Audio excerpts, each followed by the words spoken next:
Oh Baba, enjoy ile nyimbo ndugu yangu mpendwa. Yesu we.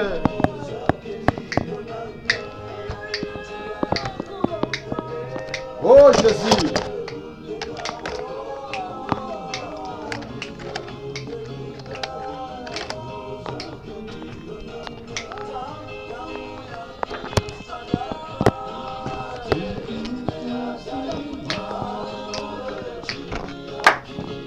Oh Jésus.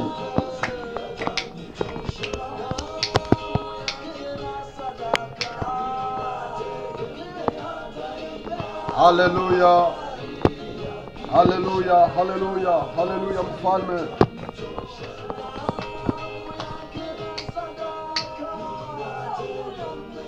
Damu yako ni ya thamani Jehova. Kwa njia ya damu hiyo tumenunuliwa. Yesu we.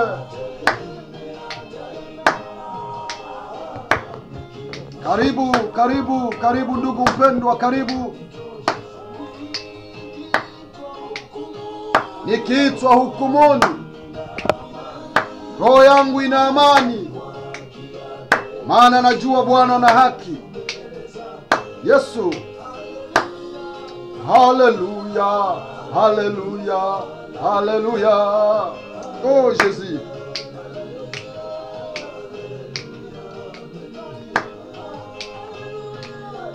Haleluya, haleluya, haleluya.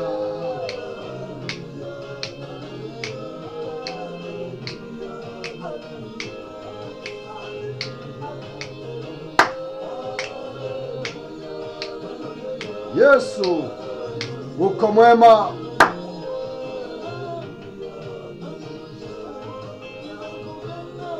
Nakupenda, nakupenda, nakupenda. Haleluya Yesu. Jésus, tunakupenda Baba, maana wewe ni mwema Yesu. Haleluya. Haleluya, haleluya, haleluya, haleluya. Haleluya Yesu. Jehova nakupenda Yesu. Yesu nakupenda. Haleluya. Haleluya, haleluya.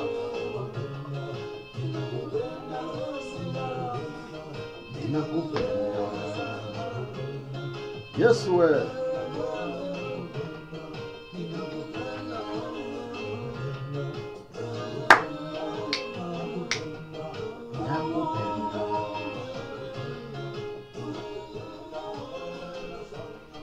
Barikiwa sana, barikiwa sana. Kama vile nilitangulia kusema, leo hatutachelewa sababu tutakuwa na kipindi kingine kia pili ambacho ni Éveil Patriotique. Tutazungumza kidogo kuhusu nchi yetu ya DR Congo badala ya ibada yetu ya kwanza. Tutakuwa na kile kipindi chetu cha pili cha Éveil Patriotique. Kwa hiyo Mungu akubariki kwa kuenjoy hiyo nyimbo. Acha basi moja kwa moja DJ atupunguzie ile muziki na tuweze kuingia moja kwa moja katika neno letu. Haleluya. Haleluya. Asante DJ, Bwana akubariki sana mtu wa Mungu. Basi karibu tuweze kuanza neno letu la siku ya leo. Niliseme kienea 11:08 minutes, tunaanza hapa inakuwa 11:10 minutes. Basi moja kwa moja tuweze kuanza. Na nitakuwa tu na verse moja leo sababu sitakuwa mrefu sana, ambao ndapenda tu develope kwa pamoja, na tutakapoisoma ni ile ndio tutachambua. Timotheo wa pili sura 4 na mstari wa 7.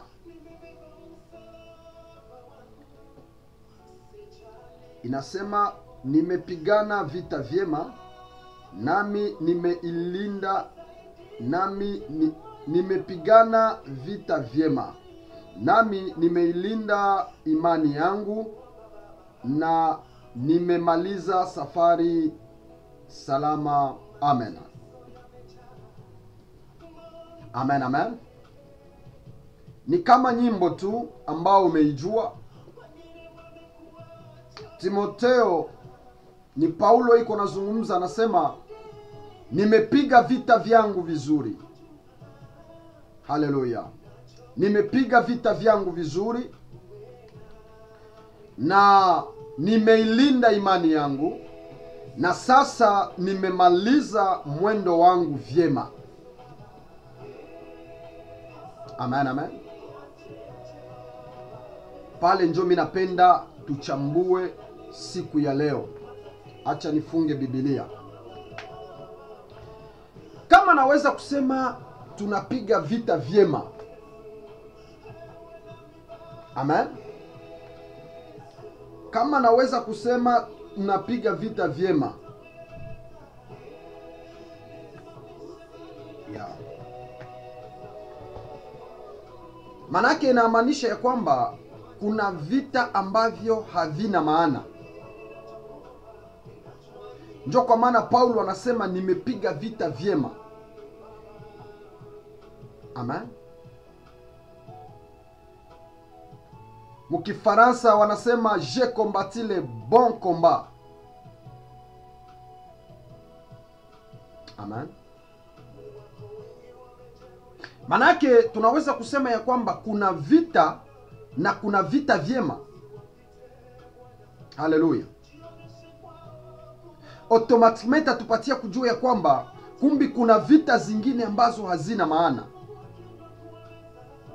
Kwa mfano, vita ambayo utapigana na upate ushindi, ile vita haina maana, bien-aimé. Haleluya. Ndio kwa maana Paulo anasema baada ya kupiga vile vita, amen, sasa nimemaliza mwendo wangu. Haleluya. Manake haiko vita tu vya kawaida, lakini ni vita ambavyo vimenifanya nifike mwisho. Ndio kwa maana Paulo akasema nimepiga vita vyema, nimeilinda imani yangu, na nimemaliza safari vyema. Sasa nawekewa kuvaa tu ile korone ya dhahabu, kuvaa taji ya ushindi. Amen. Wapi hili neno linanipeleka, bien-aimé? Nataka nikueleweshe ya kwamba maisha ya mwanadamu yote, katika maisha ya mwanadamu ni vita. Hata leo ungifurahi, kuna siku itafika unakuwa katika vita. Hata leo ungicheka, kuna siku unaweza lia. Kuna aina 6 ya vita, ambazo hizi aina 6 ndizo zinamtesa mwanadamu. Amen. Haleluya. Na katika aina 6 ya hii vita ambayo tutazungumza, vita ya kwanza ni vita ya nyota yako. Amen. Na hii vita ya nyota haikusukume wende uchokoze mtu. Unaweza kuwa hauna probleme na mtu, lakini nyota yako inaibua vita. Sijui kama kuko mtoto wa Mungu iko pale ananifuata. Amen, amen. Yesu anazaliwa angali bebe, hajaanza huduma, hajajua kuongea, lakini juu ya nyota yake Herode akamtafuta muue. Amen. Wamajusi wakienda kuabudu Yesu, wanaleta uvumba manemane pamoja na dhahabu. Haleluya. Herode anatafuta kisu ili kwamba amuue Yesu. Yesu alikuwa hajajifanya adui wa Herode. Alikuwa hajafanya jambo lolote, lakini nyota ilikuwa imeng'aa. Amen. kila mtu mwenye amezaliwa na Mungu iko na nyota yake ya maisha bien-aimé. Haleluya. Kuna watu wana nyota na kuna wengine hao wenyewe ni nyota. Hii ni vita yenye hawezi weza kuexplike mtu. Hawezi weza kuifasiria mtu kwa nini hii vita imekuja. Hawezi. Sababu ni nyota imeleta vita. Na wengi wako makanisa wanaishi vita na wanajiuliza kwa nini vita haviishi. Ni nyota. Shetani anaweza kusudia kuue mbele. Amen. Kubaliana na mimi ya kwamba shetani hakuwake na nyota. Shetani hana baraka. Hapana. Hakuna siku shetani atamfanya mtu tajiri. Maana hana kitu. Kama wachawi ni matajiri, kama wezi ni matajiri. Maana ni wana wa shetani. Haleluya. Kwa hiyo shetani akiona mimi nina nyota ama wewe una nyota, ndugu yangu unanifuata, anatumia njama ya kutanisha na mtu mchafu. Amen. Huyu mtu wa uchawi unafanya naye kitendo fulani kia uchafu, alafu nyota yako wanaizimisha, wanaiba. Amen. Ndio maana utasikia ba magicien au ba Yesu Kristo banaweza kumupa condition ende tafuta kafie kangali vierge aka devierge. Si sababu anatafuta kufanya naye ngono, hapana. Unakutana huko binti, unapata garçon, unapata baba anakuwa na kuhonga $1000 kwake, haone kama ni kitu. Na wewe unafikiri ya kwamba nimepata tajiri. Kumbi kuzimu walimuonesha nyota yenye uko nayo. Na wakamwambia nenda ufanye na huyu mtoto kitendo kia uchafu ili kwamba unyanganye nyota yake. Amen. Wengine wanakufa wakingaliki wachanga, wakingaliki watoto wadogo, ili wakamate ile nyota yake na waitumie katika hali za giza. Amen. Hallelujah. Lakini sio hapo nipo, nitaendelea hapo, lakini sio mahali nipo. Pointi ya pili ama alama ya pili ya vita ni vita vya ndoto. Ukisoma Genese 37 utaona vita Yusufu alipata. Amen. Ndoto, nikisema ndoto haiko ile yenye tu umelota usiku. Ndoto ni mawazo mapana ambayo uko nayo. Ndoto ni vision ambayo uko nayo. Ndoto ni hatima ya destiny ya maisha yako. Sasa ukiwa na ndoto kubwa, utaona vita vyako vitakuwa vikubwa. Wakati Yusufu analota ndoto, mu Genese 37, ndugu zake wote wakamchukia Yusufu. Amen. Mena kuna watu ambao tutaachana nao kwa sababu hatuwaze nao sawa. Kuna watu watatukataa, si sababu tuna shida nao, ni sababu maono yako na yake havikutane, haviko sawa. Amen. Hallelujah.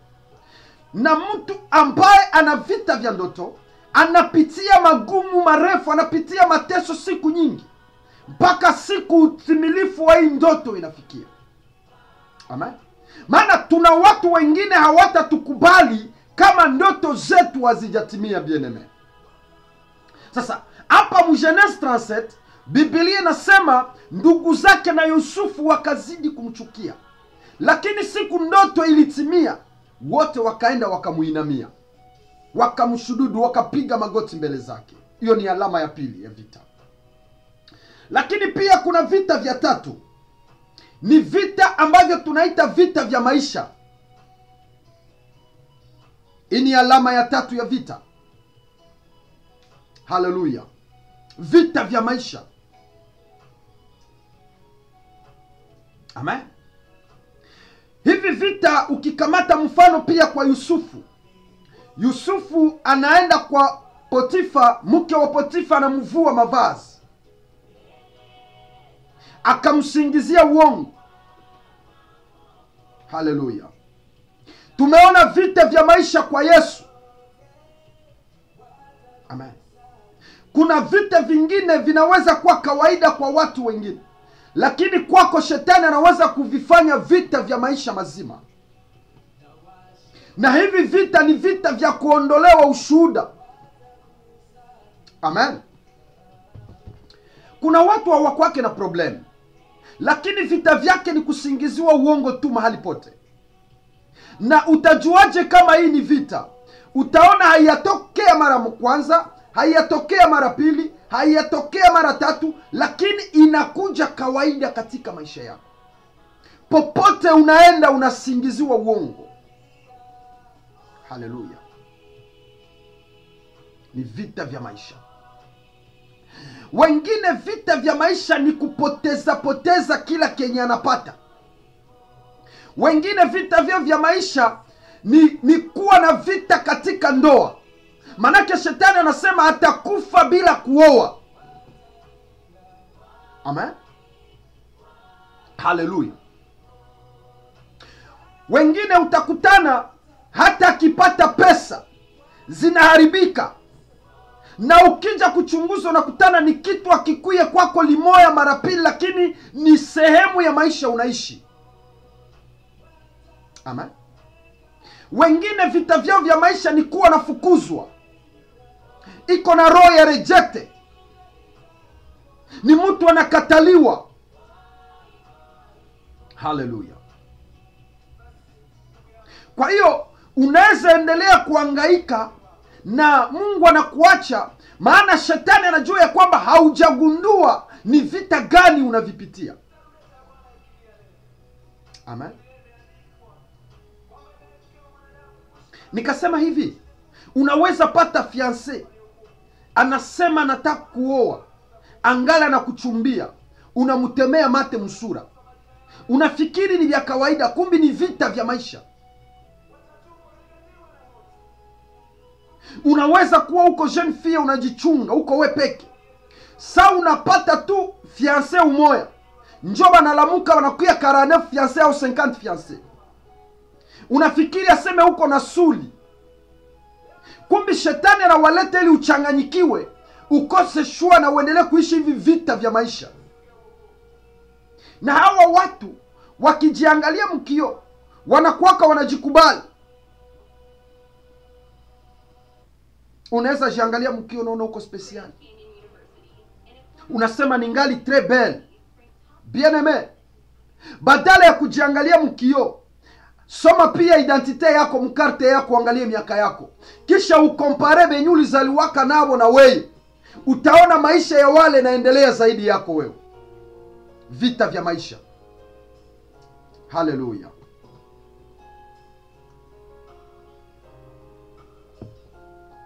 Hivi vita ndio vita vyenye vinaweza kukufata hata mpaka ndani ya kazi.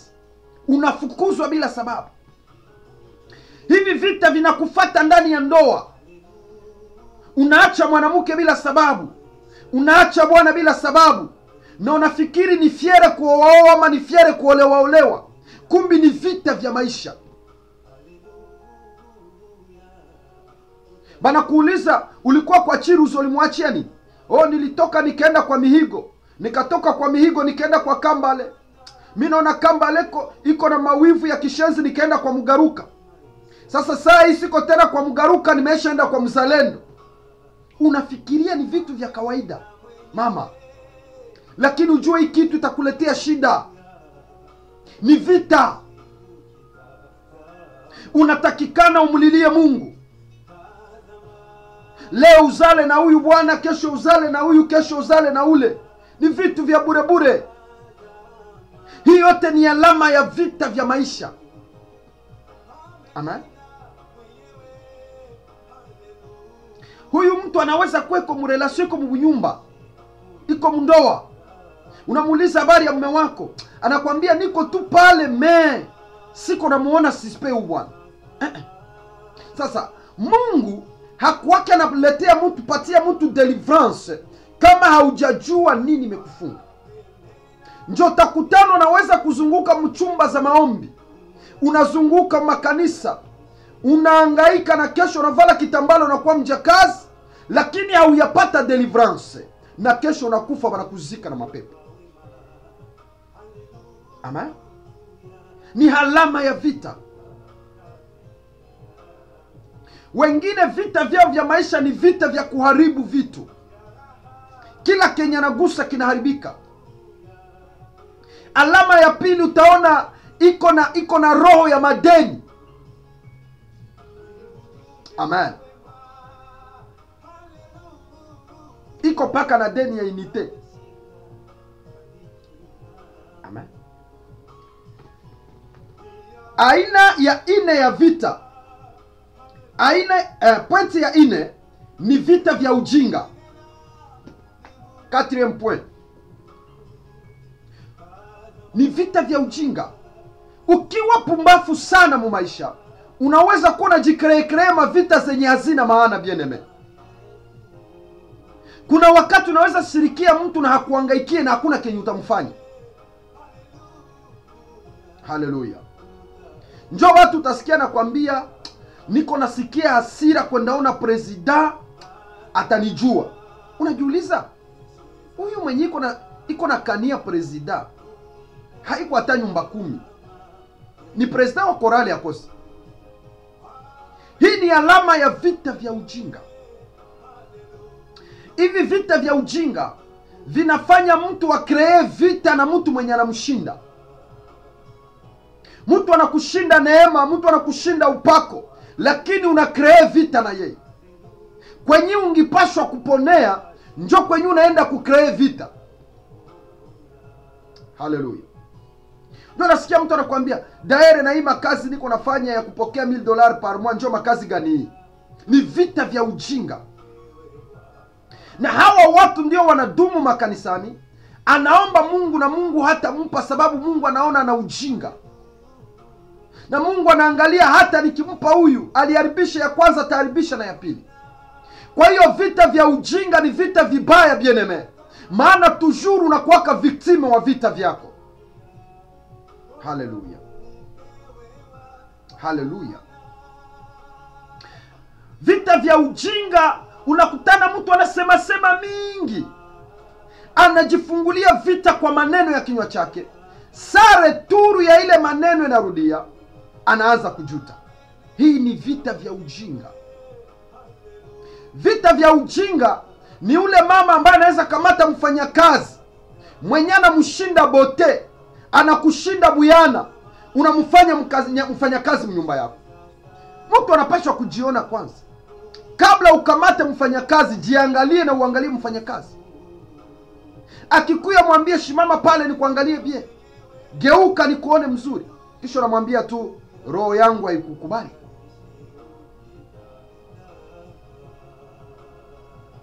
Amen. Yaani kuna alama ya vita, kuna vita vya ujinga katika maisha ya wanadamu. Amen. Kukamata Yusufu kuingia mnyumba ya Potifa, mwenye alikuwaka na kuraje sana ya kuingiza Yusufu ndani, ni bibi ya Yusufu. Maana alipoona Yusufu akaona mkate. Amen. Alama ingine ya vita vya ujinga ni ule mtu amekukosea, haukumfanya kitu, anaibua tu uenemi na we, kisha kesho tena ulamuko na mtia karibu yako. Tusameane na tukue na distance. Hivi vita vya ujinga ni vita vya kukosa uamuzi, kukosa decision. Ni hawa watu nakutanaka hawana decision kwa maisha. Kila kitu anakuambiaka imeandikwa magugu na ngano vichangani. Bwana, magugu na ngano haiko mfamie. Magugu na ngano ni mkanisa. Ni mweglise corps de Christ. Hapana mfamie yako, hapana maisha yako. Haleluya. Umeisha jua ya kwamba mtu ni mchawi, iko na kuloga, ana wivu na maisha yako, anakusemea mabaya, anakutakia mabaya, lakini unaendelea kuwa close naye, unaendelea kuambatana naye, hivi vita utaishi ni vita vya ujinga. Nipe amena kama uko unanifuata bien-aime.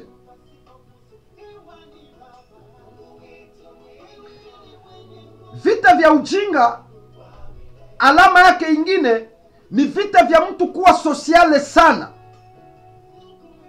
Ukiona kama unaweza gawia mtu kitu na unabakia huko na regrete kwa nini ulimgawia, tafadhali usipane. Maana Biblia yenyewe inasema aliye na mbili na apane moja. Bien-aime, inaweza kufikia hiyo kipindi wanakuomba kitu na uko nakyo. Usimwambie sina, mwambie ninacho lakini kina mpango ingine. Maana hapana nayo ni jibu. Usifikiri una majibu kwa kila jambo, hapana. Na hapana ni jibu, bien-aime. Maana Biblia inasema ndio ya Wakristo, ya Mkristo iwe ndio na hapana yake iwe hapana. Haleluya. Kwa hiyo vita ya kwanza ni vita ya nyota, ya pili ni vita ya ndoto, vita ya tatu ni vita ya maisha, na vita ya tano ni vita ya ujinga. Kwa hiyo ninapokuwa niko naendelea kuongea hapa, lazima ujiangalie katika aina hizi za vita. Vita yako ni nini? Amen. Vita ya sita ni vita ya jamaa. Amen. Vita vya familia. Ibrahimu alianza, baba yetu wa imani, akaoa dadake. Sijui vilikuwaje mpaka Ibrahimu awe dadake. Lakini pepo ikatoka kwa Ibrahimu ikaenda kwa Isaka. Akaoa binamu anaitwa Rebeka. Amen.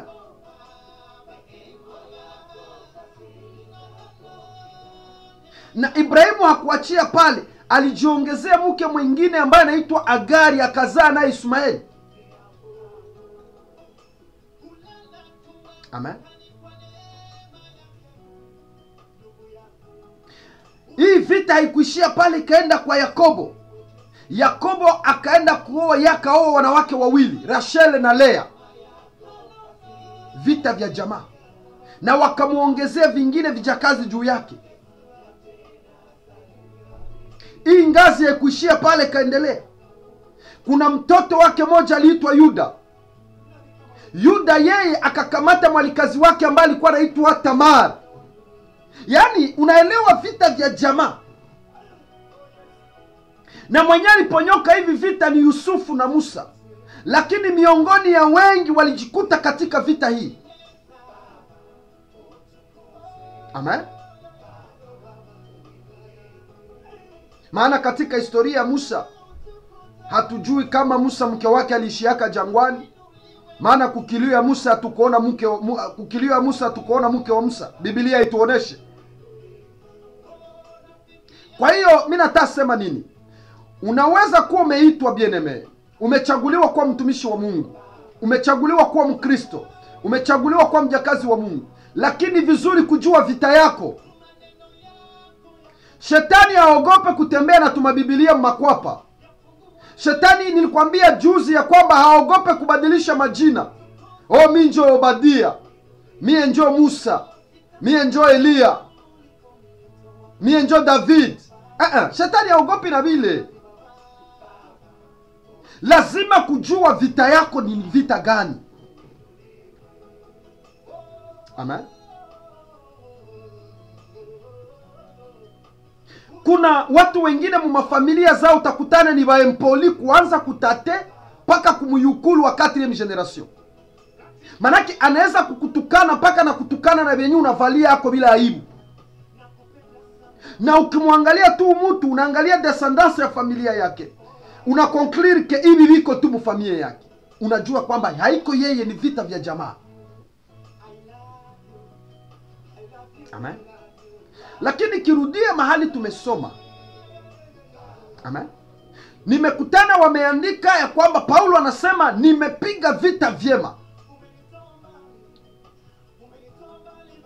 Amen. Ndio mahali tumesoma. hivi vita vyema Paulo anasema ni vita vya aina gani? Yaani tunaweza kuvita vita vya utu, vita vya kuwa na changement d'identité, vita vya mabadiliko, yaani vita vya kutoka mtu umoja na kuwa mtu mwingine. Sijui kama niko naeleweka na mtoto wa Mungu mmoja hapa. Amen. Nikubalie kwamba kwenda mbinguni haitakuwaka surprise. Haiko kufumba na kufumbua tunapanda mbinguni. Hapana. Watu wataenda mbinguni wameishawekwa tayari muoroza. Hata sai niko naongea, ukikuwa sincere nikikuuliza utaendaka mbinguni, roho yako iko temwe kujua kama mimi naweza enda wala sitaenda. Maana mtu akosake examen siku ya resulta, lakini mtu anakosaka examen siku alikuwa kumtihani, njoo anayuaka kama niliweza wala nilishindwa. Njoo mkimaliza mnatokaka nje mnaulizana, wewe uliweka nini? Niliweka Diego Cao. Mwingine anamuuliza, wewe uliweka nini? Mimi niliweka Livingstone. Ukiuliza wa pili naye anakuambia na mimi niliweka Diego Cao. Unaelewa kama automatiquement manake mimi nilishindwa, bezetu waliweza. Na vya mbinguni ni vile vile. Tunatembea tunajua, tuko asire, tunakuwaka tunatembea tunajua. Parapande kilia nitabakia ama nitaenda. Ndio kwa maana Paulo alijiasiria akasema, nimepiga vita vyema, nimeilinda imani yangu, na sasa nimemaliza safari vyema. Paulo alisema hivi, alikuwa hajakufa, alikuwa hajaenda mbinguni. Amen. Hii haiko match ya football. Asa tutenda juu ya mutere. Hivi vitu ni vya kila atakaye amini na kubatizwa ataokolewa, na atakaye kataa kuamini na kubatizwa atahukumiwa. Na jambo la pili ni matendo ya mtu itakao decide. Si very clear, iko wazi, inaeleweka. Amen. Na hapa ndipo pana magumu. Pana mhubiri moja alihubiri, hawa wahubiri ambao wangali wanaokoka wanachamka, akatuambia kuokoka ni kuacha dhambi, na akatuambia kila mtu aseme amen. Shie wote tukasema amen. Lakini bien-aimé,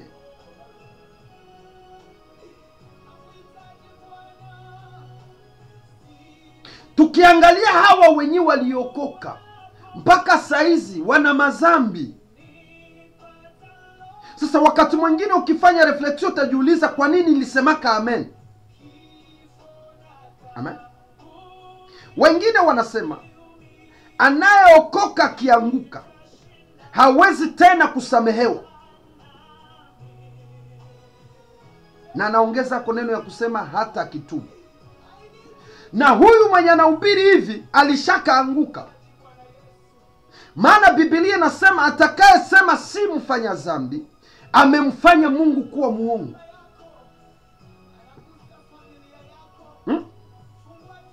Biblia nasema je, tukisema hatuna dhambi tunafanya Mungu kuwa muongo. Sasa mimi nahubiri, mimi nasema kila atakaye anguka atakitubu haezi tena samehewa. It's very confusion. Hii ni confusion. Verse ingine ya Wazaifu inasema mcha Mungu wa Mungu hata kianguka mara 7 atasimama. Mimi nina conclure nasema hivi, manake mubiblia muna verse ya kusaidia wazaifu na wajinga kuendelea kuanguka, na muna verse zingine za kusaidia wenye nguvu kuendelea kusimama. Sababu tumeona kuna watu wamefika mpaka madimasio ya kuingia makanisa, anaingia mkilti iko na nusa, unasikia na kuambia nasikia mnanuka zambi viozo. Na nataka kusema nini bien-aimé? Hawa wote wanafanya hivi wanachokitafuta ni kujua kweli. Ni pale utaingia makanisa zingine, mtu akivala pantalo wanamhukumu, na kanisa ingine mtu akivala kitambala wanasema ni mchimbi. Haleluya. Sijui kama niko naeleweka. Oh, vitambala kila siku, mko wachimbi. Mungu anaonaka roho. Hauwezi kudanganya Mungu. Bien aimé. Na aba benyi balihubiri hivi, na aba benyi banasema hivi, bote mwakili zao wanajua kama Kenya anajua njoo kweli. Lakini mimi nitakwambia hivi bien aimé, unanifuata. Kosa sio yao. Kosa ni namuna wamefundishwa. Maana Biblia inasema imani ya mtu yakuja kwa kusikia. Amen. Ndio kwa maana ukiingia kwa mfano kama mkanisa yetu ya Sinai, mimi mahali nipo mchungaji, muna wale wanavaa vitambala, muna wale wanavaa plant, muna wale wanasuka, muna wale wako na vyao. So unaelewa kama mafundisho iko tofauti. Haleluya. So nirudie hapa kuvita vyema. Ni tafsiri kitu hapa itakusaidia. Mwanadamu iko na aina tatu. Ama niseme Mungu iko na vipande vitatu. Haleluya. Sijui kama uko nanielewa vizuri.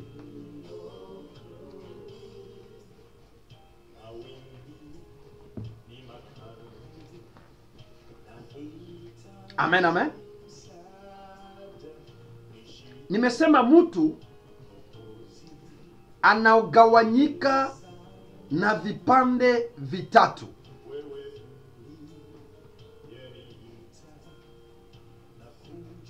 Amen.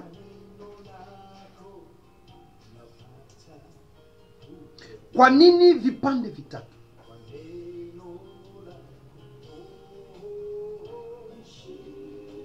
Aina ya kwanza ya mwanadamu ni mtu nyama. Mtu nyama. Haleluya. Aina ya pili ni mtu roho. Haleluya.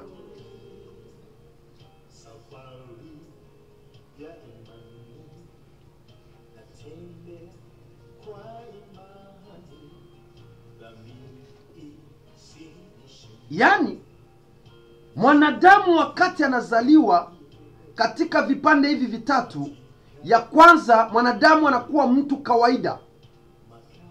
Maana Biblia inasema katika kitabu cha Mwanzo ya kwamba kila mwanadamu aliyezaliwa na mwanamke amezaliwa kwa asili ya dhambi.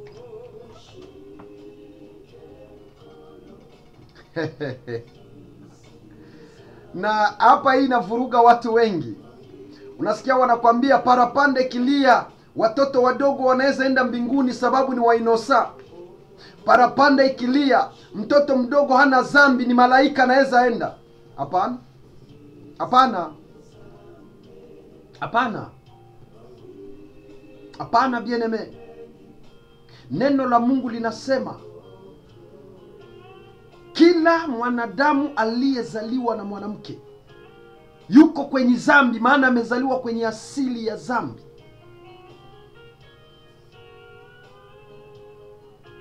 Kwa hiyo ukiniambia kama mtoto sababu ni bebe akifa ataenda mbinguni, mimi nitakwambia hapana. Njoo kwa maana unakutana unaweza zala mtoto wako, unamupa biskuit, mesona mtega mkono na kuambia shita kupa.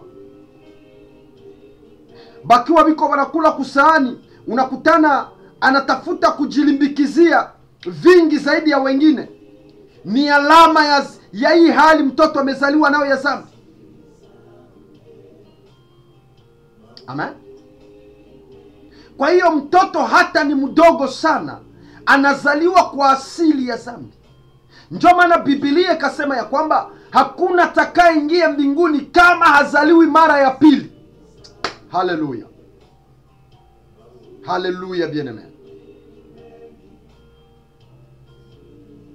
Wakati Noa anajenga safina, dunia yote ilikufa kwa maji na watoto walikufa ndani. Mungu hakumwambia Noa kusanyisha watoto watie ndani ya safina, hapana. Waliookolewa ni wale waliokuwa katika uzao wa Noa. Nipe amena kama unanisikia. Manake watoto wenye wako ndani ya nyumba ya mchaguliwa wanaweza kuwa na neema ya sehemu ya kumjua Bwana, maana wako katika nyumba ya mchaguliwa wa Mungu. Amen. Kwa hiyo alama ya kwanza mtu anapozaliwa ni mtu kawaida. Na hii kila mtu anaweza kuwa na kulia, anaweza kuwa na wivu, buma comportement. Ni kawaida. Ni kawaida. Amen. Siweke amo hii mnasemaka, oh mtoto alifanya zambi ya kuiba. Kuiba haiko zambi. Mtoto akiiba hafanyi. Kuiba chakula ni njaa. Maana katika nyumba chakula kikuwa, mtoto hana muda ya kuiba. Amen. So kwa hiyo alama ya kwanza katika aina hizi tatu ni kuzaliwa kuwa mtu kawaida. Kwa hiyo mtu anapoanza kukomaa, anafikisha 25-30, huyu mtoto haitwi tena mtoto kawaida, anaitwa mtu nyama. Mtu nyama ni mtu ambaye ana miguu miwili, ana mikono miwili, anatembea kawaida, lakini zamiri kwa kichwa haziko. Huyu anaitwa mtu nyama. Tumeiona kwetu Kongo. Mtu anakamata mpanga, anapasula mama eko na mimba, anatosha bebe. Mtu anakamata mpanga, anakata mwingine shingo. Mtu nyama ni huyu baba mwenye anaweza kamata iko na bibi mnyumba, mena kamata domestic. Huyu ni mtu nyama. Mwanamke mwanaweza kuwa Maria anatoka nje ya ndoa yake. Huyu ni mtu nyama. Amen. Mtu nyama ni mtu ambaye anaweza kukuteta nje na kuteta na kumaliza. Mesana fika pembeni yako anakuambia Bwana asifiwe. Mtu nyama. Amen. Mtu nyama ni dada anaweza enda kufanya washarati, anabeba mimba. Na mimba inakomaa na anaenda kumaternite na mzala, me anamunyonga shingo, anasema sita mchunga. Huyu ni mtu nyama. Hii ni aina ya pili. Amen. Huyu mtu nyama, ukimuuliza kitu, kwa nini umefanya hili jambo umefanya, atakwambia zamiri zangu hazinihukumu kitu. Sababu ni mtu nyama, hana zamiri. Mtu nyama ni yule mtu ambaye anaweza kuwa kiongozi wa nchi, kiongozi wa dini, kiongozi wa enterprise fulani. Mnamchagua sana, fika juu na wasahau nyinyi wote, anawatendea unyama. Ni alama ya mtu nyama. Mtu nyama ni mtu mwenye akikasirika anaweza kusahau kila kizuri kyote alishatendewa juu ya kosa moja. Amen. Kutoka kwenye mtu nyama kuna aina tatu. Anaitwa mtu wa kiroho, l'homme spirituel. Amen. Na katika hali ya kiroho kuna mambo mawili. Amen. Tukisema spiritualite ni kwetu sisi wa Kristo. Amen. Watu ambao wako kiroho, watu ambao wamempokea Yesu, watu ambao wameokoka, wanawake ama wanaume, hawa tunaweza kuwaita watu wa kiroho. Lakini katika pia uchawi, ndani ya monde ya wachawi wako na spiritualite yao ya uchawi. Sasa katika dunia hii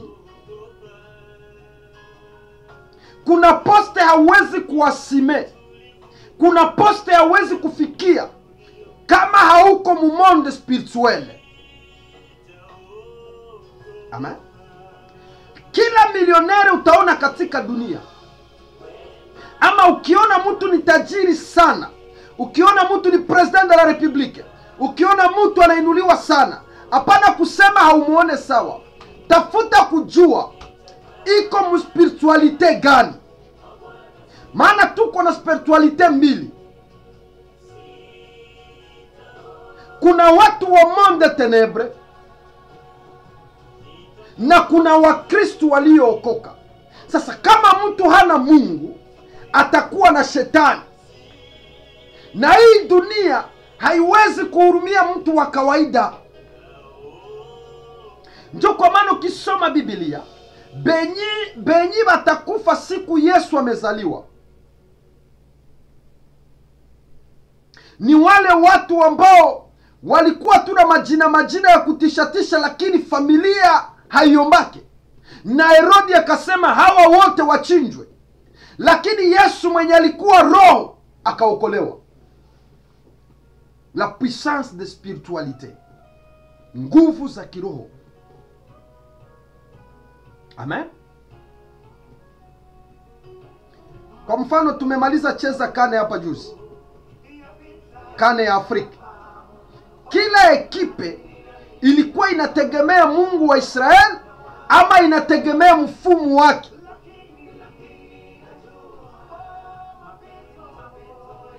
Ndio kweli. Wamoja wanategemea Mungu, wengine wanategemea uchawi. Na hivyo ilivyo katika ulimwengu ambao tumeishi. President de la Republique wakati anaprete serment, utaona kuko mapasteur na kuko wafumu. Ni kwa nini? Sababu okipa mwenye alikuwa kwa ile place, premier okipa mwenye alikuwa kwa ile place, kuna roho, kuna spirit yenye aliacha. Sasa ukitaka kukamata hii kiti, lazima ukuwe na grandeur d'esprit ya zaidi ya yule aliyekutangulia. Haleluya. Sasa leo wakristo wako distre. Unasikia mkristo anakuambia sipiganake tena, sichambanake tena, sikunyake tena pombe. Sikia nikwambie, kuko bapaye benye bakunyake pombe, kuko bapaye benye bafanyake usharati, sababu wanahesabu tu za maisha, walisha kujielewa. Amen. Lazima un chrétien wakati unakutana na miungu mingine njiani, itafute njia ya kukimbia, ijue tu ya kwamba huyu pana nguvu zingine, pana uwezo ingine iko juu yake. Amen. Hallelujah. Unaweza kuwa na 10 millions de dollars, mwingine iko na 1 million de dollars, lakini wewe mwenye uko na 1 million de dollars, uko aleze mroho yako, unajua ya kwamba hii nimeipata katika njia iliyo halali. Spirituality. Kwa hiyo kutoka mtu kawaida ukuwe mtu roho, na utoke mtu roho, utoke katika mtu kawaida na kwenda katika mtu nyama mpaka ufike kuwa mtu roho, ni vita vya ajabu. Ni hapo mtu anaitwa anasema hapo Paulo anasema ya kwamba nimepigana vita vyema. Yule Paulo aliyekuwa na tesa kanisa alikuwa mtu nyama.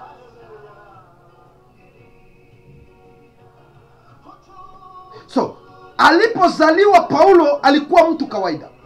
Alipokomaa akavaa roho ya shetani, roho ya shetani kamvaa, akaanza kuandika mabarua za kwenda kutesa kanisa, akaitwa mtu nyama. Lakini wakati anakutana na Kristo katika njia ya Damascus, hakukuwa tena Paulo mtu nyama, lakini akakuwa Paulo mtu roho. Ni pale Paulo alisema, nilivyokuwa ninaviona bora kwangu, sasa leo nimeviona kuwa bure. Sijui kama kuna mtoto wa Mungu niko naongea naye.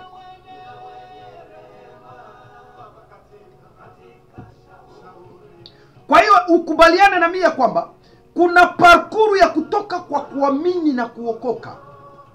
Na hii parcours inaweza kukamatia 20, 30, 40, 50 mpaka 60.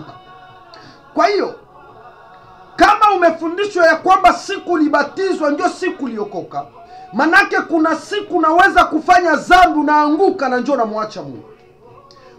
Pana andiko linasema watakaovumilia hadi mwisho ni wale wataokolewa.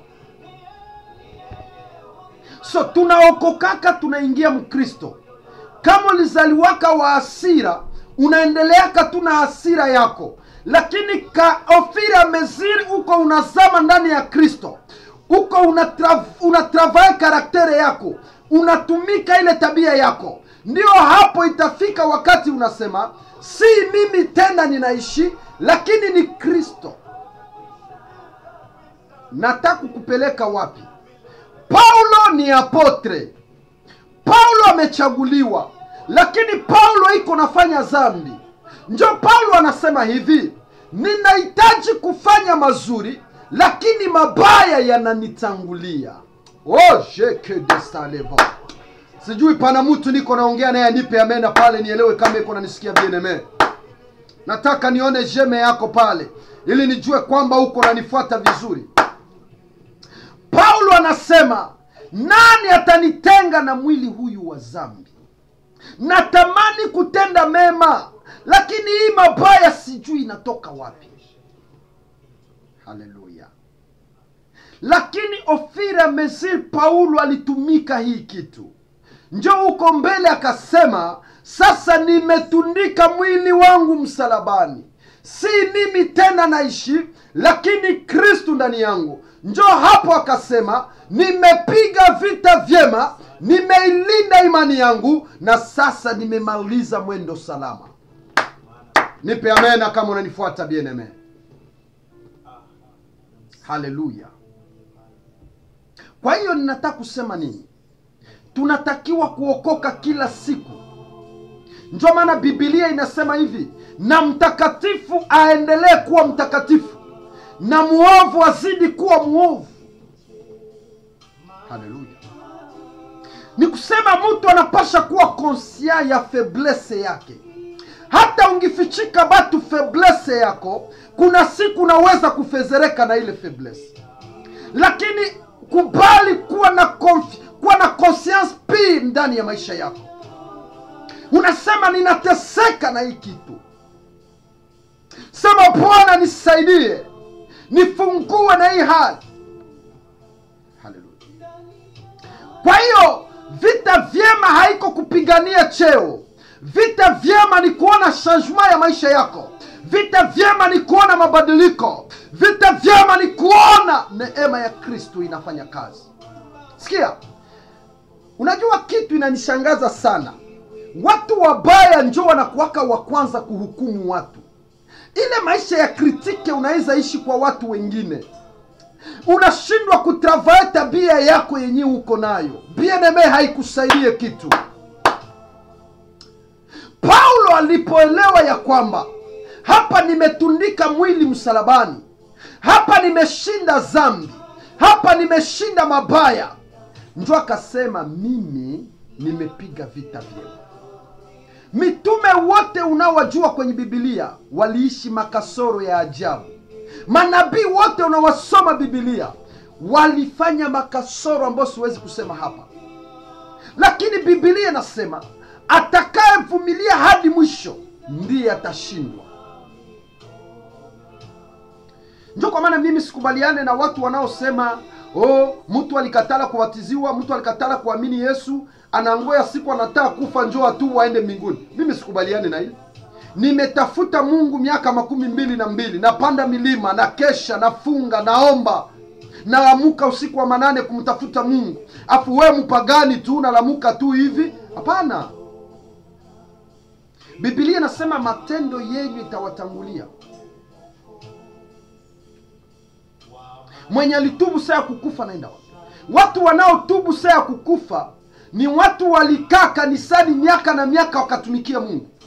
Alafu kabla afe, sababu hata uwe mtakatifu haukosi makosa, haukosi dhambi.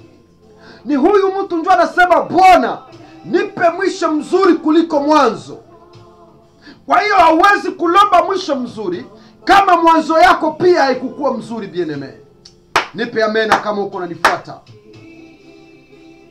Acha nikutabirie ndugu yangu na nifuata, kama kuna watu wataenda mbingu, uko miongoni, niko miongoni. Shetani akubali akatale, hatuwezi kumtumikia Mungu kisha parapanda iliye tukose ufalme wa mbingu. Haiwezekani. Ni lazima Bwana tupatie mwisho mwema. Haleluya.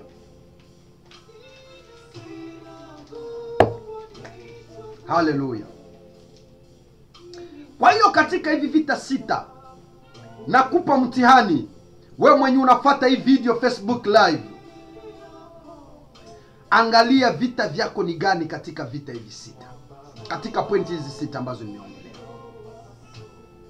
Unajua unaweza kuwa unaona uko na traverser vitu.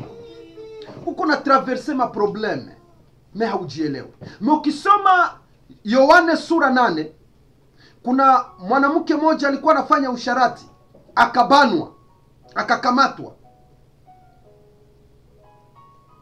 Na sheria ilikuwa inasema mwanamke akikamatwa kwa usharati, kwa njia ya uzinzi, ilikuwa ni sheria ya Israeli, auawe kwa mawe.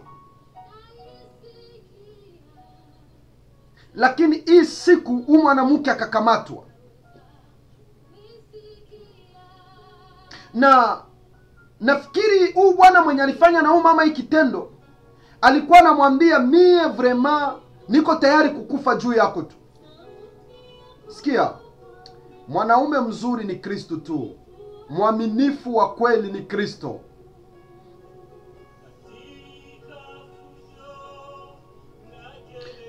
Walipomkamata huyu baba alikimbia, lakini mama akashikwa. Hawa walimshika huyu mama, hawakuwa wapagani. Kulikuwa aina 4 ya watu. Hawa watu mlikuwa Wafarisayo, mlikuwa waandishi. Amen. Palikuwa pia vijana na palikuwa pia wazee. Njo 4 kategori kama tako mwanamke. Na wakasikilizana wakasema, tusimuue hapa, tumupeleke kule kwa Yesu. Kumbuka mtu mwenye amefumbaniwa kwa uzinifu manake havae mavazi. Wakamwambia Yesu, sheria ya Musa nasema wanawake kama hawa tuwapige mawe. Yesu akaangalia akasema, nikisema huyu mwanamke asipigiwe mawe, watasema nimekuja kuongeza dhambi ama kuongeza chukizo duniani. Yesu akaangalia pia akasema, akaangalia, nikisema hawa watu wampige huyu mawe, kazi yangu ya ukombozi haitakuwa na kazi.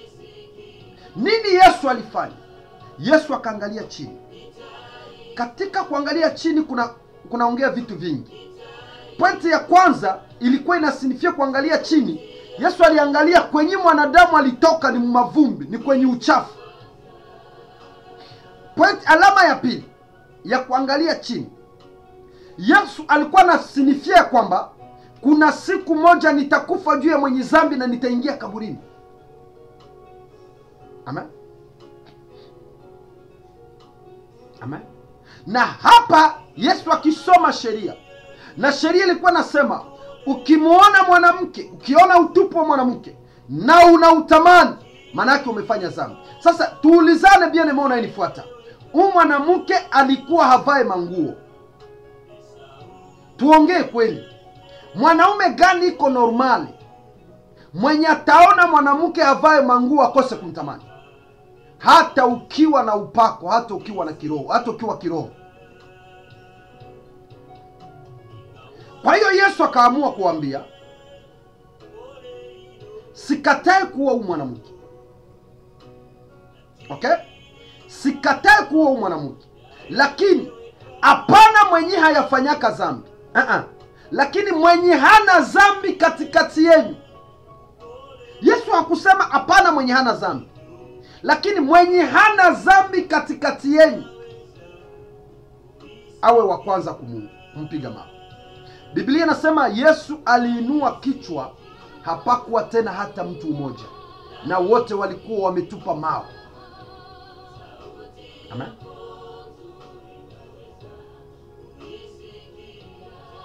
Amen. Yesu akamwambia huyu mama, inua macho, adui zako wako wapi? Kisha kaongeza neno moja, akamwambia hata nami sikuhukumu wewe. Sasa hii neno hata nami ina maana Yesu iko na dhambi? Yesu hana dhambi. Lakini alikuwa anasinifia nini? Yesu alikuwa anajua ya kwamba saizi sina dhambi, lakini Goligota kumsalaba nitabeba dhambi za wengi. Kwa tafsiri ingine, unaweza kujiona mwema leo, lakini kesho yako haujui. Ndio kwa maana fanya angalisho mama, fanya angalisho baba, fanya angalisho mtumishi mwenzangu, fanya angalisho profete, fanya angalisho mtu wa Mungu unayenisikiliza hapa. Fanya angalisho na hukumu.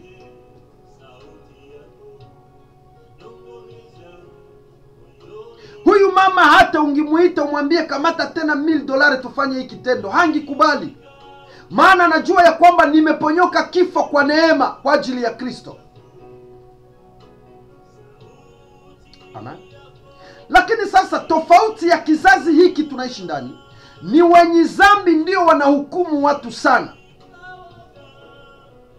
Kabla kuwahukumu watu sana, lazima ujitazame. Mbele ushike jiwe kupiga jirani yako, jiangalie. Angalia matendo yako, na hii itakusaidia ndugu yangu mpendwa. Amen. Acha ni conclude kusema hivi. Hakuna dhambi mbaya katika ulimwengu kama nature. Amen. Hakuna dhambi mbaya kama asili ya mwanadamu, kama tabia ya mwanadamu. Hii ni dhambi mbaya. Amen. Ningeendelea zaidi kupa vitu, lakini hakuna muda. Labda tukipata muda tutaendelea, sababu pana aina nyingi ya dhambi. Nye dhambi za kuzaliwa, kuna aina nyingi tu. Amen. Hii ni shida. Amen. Kwa hiyo moyo unaojaa upendo wa Kristo ni moyo unabubujika na kujaa faraja. Ni moyo unaweza kutenda mema. Lakini moyo unaojaa chuki unamsababishia huyu mtu mwenye hii roho ateseke siku zote za maisha. Maana mtu wa chuki anaweza kuunda chuki na mahali kitu kenye hakistahili kufanyizia chuki. Roho mbaya. Mtu wa chuki ukivaa vizuri mbele yake anaweza kuigeuza vita. Mtu wa chuki, Mungu akijibu maombi yako anaweza kuigeuza vita. Mtu wa chuki, maombi yako yakijibika kwake anaigeuza. Yaani hii roho haiko roho inamfanya mtu aishi salama, lakini roho inamfanya mtu aishi maumivu siku zote. Na ni vita. Amen. Kwa hiyo katika hizi pointi 6, ndugu yangu, nimalize nikwambie hivi. Jiangalie mwa hizi pointi 6 zote mimi naongea. Angalia vita yako ni wapi. Ukisha kujua vita yako, uanze kufanya kitu wanaita vita vya maombi. Uanze kumlilia Mungu. Uitravae hii karaktere yako. Wenda hii karaktere yako ndio inatuma watu wanakukatala. Wenda hii karaktere yako ndio inatuma unakosa upendo katika familia. Wenda hii karaktere yako ndio inatuma unashindwa kujenga ndoa. Wenda hii karaktere yako ndio inatuma mahali pote unaenda unakataliwa. Wenda hii karaktere yako ndio inatuma unashindwa kufikia ndoto zako. Utakapogundua katika hizi aina 6 tabia yako, piga magoti mlilie Mungu. Maana ukubaliane na mie bien-aimé dans le Seigneur ya kwamba hakuna kitu kinamshinda Mungu. Haleluya. Hakuna tabia ambayo Mungu hawezi kubadilisha.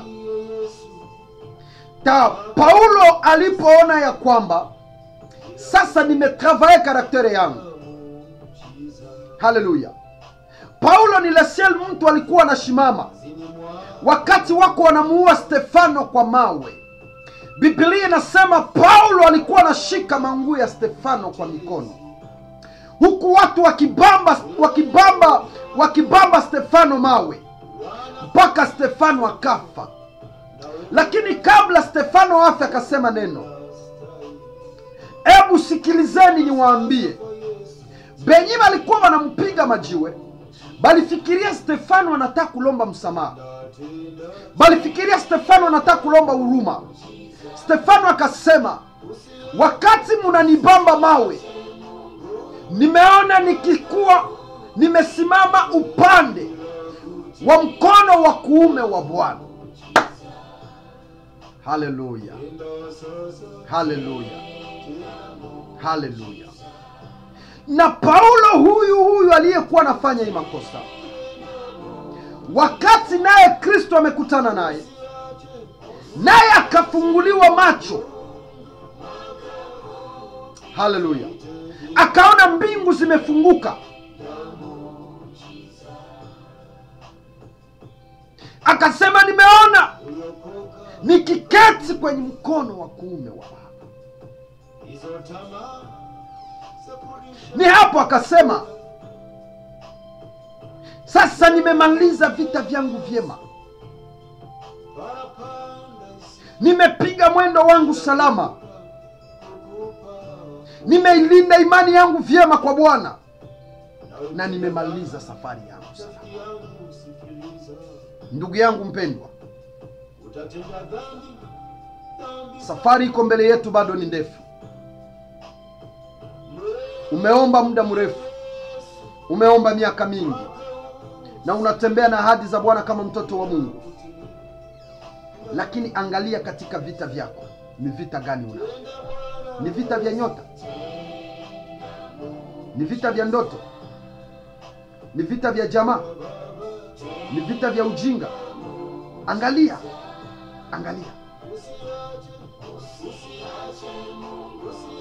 Kuna vita vingine haiko hata mapepo, haiko hata shetani, ni ujinga wa kichwa tu.